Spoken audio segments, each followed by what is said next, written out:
आशा करता हूं आप सब बहुत अच्छे होंगे। मेरा नाम है सिद्धांत अग्निहोत्री। स्टडी ग्लोस पे आपका बहुत बहुत स्वागत है। तो ये पिछले लेक्चर का दूसरा पार्ट है जो डोनाल्ड ट्रंप ने बोला है ना कि 48 घंटे का अल्टीमेटम, 48 आवर्स अल्टीमेटम। अब इसका मतलब क्या है, हम एक एक करके चीज़ों को देखते हैं।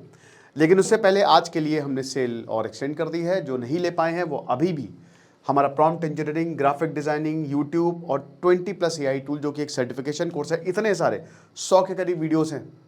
तो ढेरों वीडियोस आपको मिलेंगे।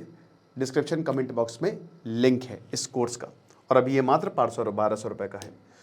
तो दोस्त, हुआ क्या है देखिए, वो जो वॉर चल रहा है वो तो चल ही रहा है, बट अब कल है 6 अप्रैल और इसको डोनाल्ड ट्रंप का जो अल्टीमेटम है वो हो रहा है एक्सपायर। अब इसका मतलब क्या है? इसका मतलब डोनाल्ड ट्रंप ने बोला है कि या तो डील करो या तो स्ट्रेट ऑफ हॉर्मुज छोड़ो, वरना तुम पे कयामत आ जाएगी। अब ये होगा कैसे? अमेरिका क्या प्लान कर रहा है? देखिए, ईरान ने बोला है कि नर्क के दरवाजे तुम्हारे लिए खुल जाएंगे। इजराइल जो है, Israel it is awaiting conformation. Israel की सेना पूरी तरीके से स्ट्राइक करने के लिए तैयार है और वो सिर्फ और सिर्फ कंफर्मेशन का वेट कर रही है कि एक बार कंफर्मेशन मिले, एक बार अप्रूवल मिले तो हम भी स्ट्राइक कर दें। यानी कि दोहरी स्ट्राइक होने वाली है इजराइल और अमेरिका की। डोनाल्ड ट्रंप जो कहता है वो गधा इंसान है, वो प्लान पहले ही बता देता है। बट ऐसा कौन सा वेपन होगा? ईरान कह रहा है कि हमारे पास एक सरप्राइज वेपन है आपके लिए। लेकिन अमेरिका क्या करेगा? देखिए, अमेरिका जो वेपन यूज करेगा वो बहुत खतरनाक है और अमेरिका का पायलट भी मिल गया है। डोनाल्ड ट्रंप ने बोला कि ऐसा मिशन जो है वो इतिहास में कभी भी नहीं हुआ, तो ये हमने कर दिखाया है और हमने अपने पायलट को ढूंढ निकाला है। वो मैंने आपको पिछले लेक्चर में बताया था, अभी डिटेल्स अवेटेड है। बट अमेरिका यूज करेगा JSSM-ER, ये joint air to surface missile, और ये मचाएंगे तबाही। अब ये जो मिसाइल है ये अमेरिका ऑलरेडी यूज कर रहा है। 2009 में बताया था कि 6,500 के करीब ये मिसाइल्स होनी चाहिए। $1.5 मिलियन की ये मिसाइल है। लगातार इसको प्रोड्यूस किया जा रहा है, बट उतनी पावर से नहीं। अभी वॉर शुरू होने से पहले लगभग 2,500 मिसाइलें थी। ध्यान से सुनिएगा जो मैं बता रहा हूं। आप बोलेंगे सर एक मिसाइल, ये ऑलरेडी यूज में है। अभी जितनी भी स्ट्राइक्स हो रही है ये ऑलरेडी यूज में है। 600 मील तक, मतलब मान लीजिए कि 1000 किलोमीटर तक ये हमला करता है, लॉन्ग रेंज मिसाइल। और एक शॉर्ट रेंज मिसाइल है तो 300 मील तक, लगभग 500 किलोमीटर तक ये हमला करता है। तो आसानी से ईरान को स्ट्राइक कर सकता है, और यही स्ट्राइक्स, इसी से स्ट्राइक्स हो रही हैं। लेकिन प्रॉब्लम क्या है, मैं बताता हूं प्रॉब्लम क्या है। लगभग 450 मिसाइलें बची हैं। 100 मिसाइलें या तो फॉल्टी थी या काम नहीं कर पाई। यानी कि अमेरिका ने 1000 से 1500 मिसाइलें जो हैं वो एक महीने में यूज कर ली हैं। 1000 से 1500 मिसाइलें। जब अमेरिका कह रहा है, अमेरिका ने बोला कि हमने तेहरान की मिलिट्री लीडरशिप तबाह कर दी है, तो इसका मतलब यह है कि उनकी मिलिट्री लीडरशिप बची नहीं। अमेरिका कह रहा है कि हमने 15,000 टारगेट्स पर हमला किया। 15,000 बहुत होते मेरे भाई, गिनो जरा। तो 15,000 टारगेट्स, यानी कि सारी मिसाइलें यूज कर ली। अब सबसे बड़ी बात यह है कि अमेरिका ये कह रहा है, रिपोर्ट आई है, ब्लूमबर्ग ने रिपोर्ट किया है कि भाई जो 450 मिसाइलें बची हैं, अभी भी ये मिसाइलें जो अलग अलग जगह पे इसका इस्तेमाल हो रहा था, एक साथ अमेरिका ये सारी मिसाइलें यूज कर देगा एक साथ।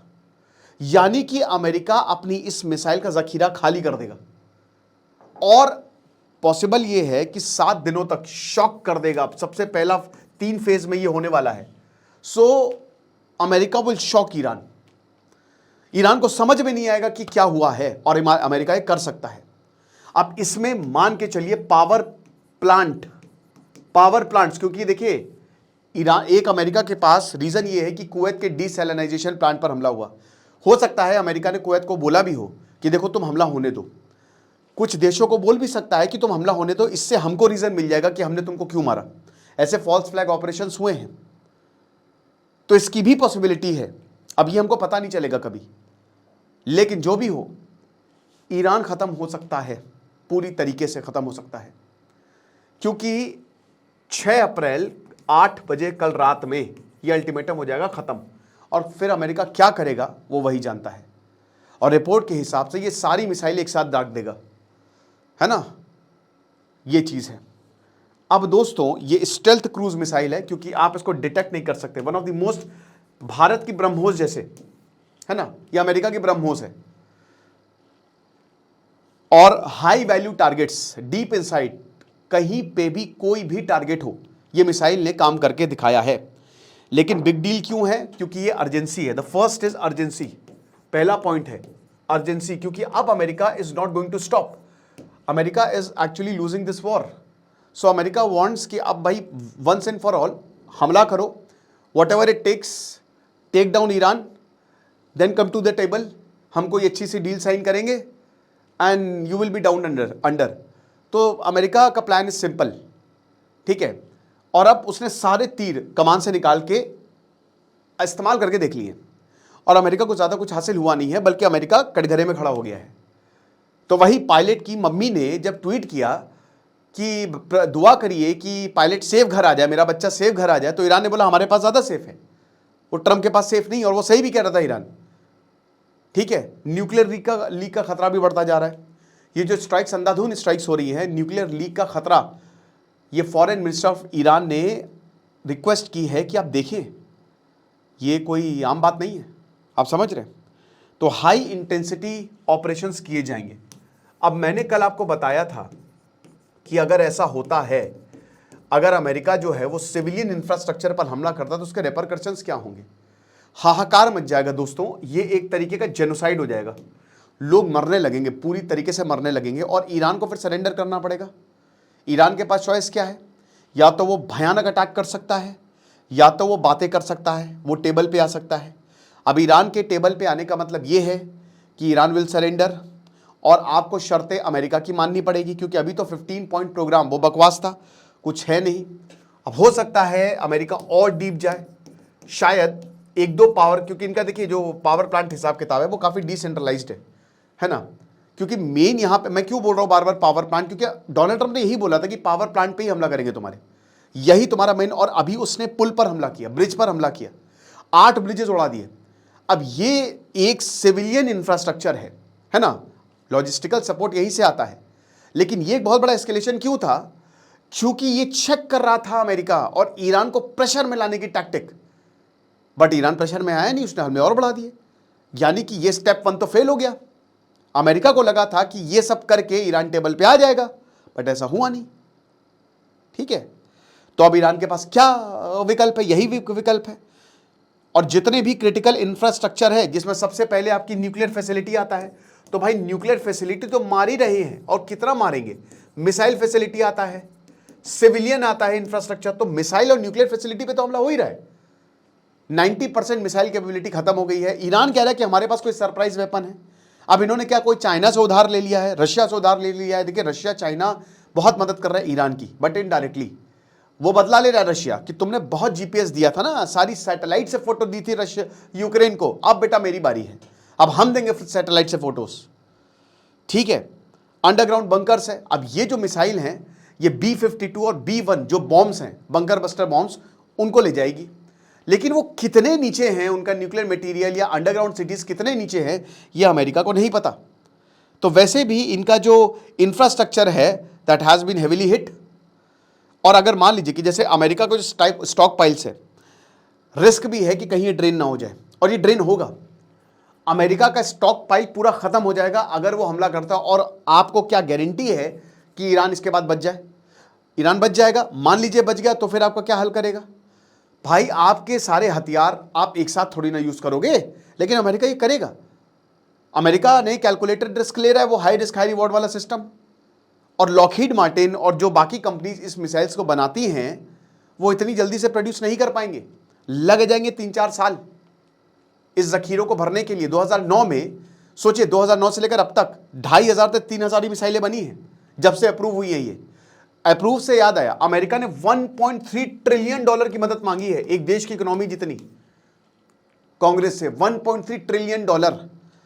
जब डिपार्टमेंट ऑफ डिफेंस को डिपार्टमेंट ऑफ वॉर बनाया गया, तभी मैंने आपको बताया था कि डोनाल्ड ट्रंप तबाही मचाने वाला है। यह साल डोनाल्ड ट्रंप देख लीजिएगा, हर देश पे हमला कर देगा और पिट के आएगा। अब देखिए, China Russia will be so happy. बहुत अच्छा है, China Russia will be so much happy, क्योंकि देखिए आपने अपने मिसाइल के जखीरे खाली कर दिए। चाइना ताइवान पर हमला कर सकता है, रशिया यूक्रेन पर वो आगे बढ़ता ही जा रहा है, यूक्रेन पे तो सबका ध्यान हट ही गया है, समझ रहे। तो ये जो अमेरिका की स्ट्रैटेजी है that is based on multiple reports कि total air superiority, but air superiority कुछ नहीं, मेरे घंटे का किंग, काहे की एयर सुपीरियोरिटी भाई, तुम्हारे पायलट को कब्जे में ले लिया है, बच गए, वरना हालत बहुत बुरी हो जाती। तो एयर सुपीरियोरिटी अमेरिका वैसे तो अचीव नहीं कर पाया है, तो एस्केलेशन लेवल बहुत हाई हो सकता है। अब सबसे बड़ी बात, अब अगर मान लो ईरान के डिफेंस सिस्टम उतने अच्छे तो हैं नहीं, और अगर ऐसा होता है तो दोस्तों सबसे प्रॉब्लम ये होगी ना कि ये शॉक हो जाएगा ईरान, ठीक है। अब ईरान भी अटैक कर सकता है फुल ऑन, जो कर ही रहा है वो, लेकिन इस बार स्ट्रेट ऑफ हॉर्मुज पूरा ब्लॉक कर सकता है, सिविलियन टारगेट्स गल्फ में मार सकता है वो। अभी तक सिविलियन टारगेट्स पर ईरान ने हमला नहीं किया है, लेकिन इस बार रिहायशी इलाकों पर हमला हो सकता है। और अगर 100 में से 5 मिसाइलें भी हिट हुई तो बहुत, एक मिसाइल भी हिट हो गई ना तो तबाही मच जाएगी। मैंने क्या बताया कि घर बनाने में, बिल्डिंग बनाने में तो सालों लग जाते हैं, उसको ध्वस्त करने में कितना टाइम लगता है। तो ये चीज है। अब यहां पे जितने गल्फ कंट्रीज हैं वो जाहिर सी बात है अमेरिका ने उनको पट्टी पढ़ाई होगी कि इस बार हम खत्म कर देंगे, आप परेशान मत होइए। बल गल्फ को ये डर तो है ही है, वैसे ही हमला हो रहा है, ठीक है। तो सबसे पहली बात मैं आपको फर्स्ट 7 डेज बताता हूं कि क्या होने वाला है। They will be in shock. 48 घंटे के अंदर अंदर जो ओपनिंग ब्लो होगा वो शॉक फेज होगा। So the first one is shock phase, ठीक है, शॉक फेज, कि यहां पे ईरान एकदम परेशान, आपके कम्युनिकेशन सिस्टम, आपका सिविलियन सिस्टम, पावर प्लांट पर अगर स्ट्राइक होती है तो जितने भी डिफेंस सिस्टम, रडार इंस्टॉलेशंस, वो सब एक साथ खत्म होंगे, ठीक है। उसके बाद एयर सुपीरियोरिटी पुश, वो लगातार दिन और रात अगले 2 दिनों तक स्ट्राइक करेगा। स्टेल्थ एयरक्राफ्ट बहुत डीप पेनिट्रेट करेंगे और ड्रोन्स जो है आपके एयर स्पेस को सैचुरेट कर देंगे।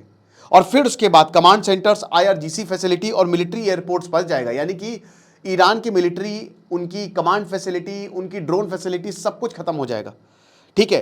डे 3 डीप स्ट्राइक फेज होगा।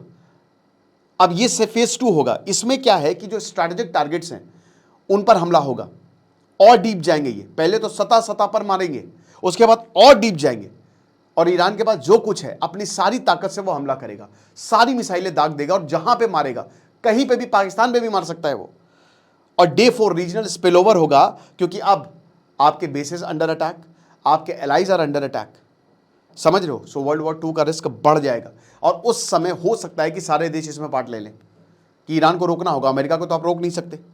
देन इंफ्रास्ट्रक्चर वॉरफेयर, ठीक है, धीमे धीमे इंफ्रास्ट्रक्चर भी खत्म होंगे, और आखिरी में एट्रिशन फेज आएगा कि अब खत्म हो गया ईरान, अब आओ टेबल पर बैठो।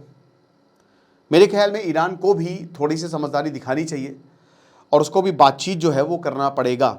अब स्ट्रैटेजिक डिसीजन पॉइंट ये होगा कि सबसे पहले क्या कंट्रोल्ड डी एस्केलेशन होगा, क्या बैक चैनल टॉक्स होंगी, क्या 2 दिन के अंदर, मतलब कल तक ईरान का कोई नुमाइंदा जो है वो अमेरिका से बात करेगा, क्योंकि मसूद पजेश्कियान ने बोला है, वो एक मॉडरेट लीडर है, उन्होंने बोला है कि हम बातचीत करने को तैयार हैं, हमको कोई प्रॉब्लम नहीं है, बट बातचीत हमारे हिसाब से होगी।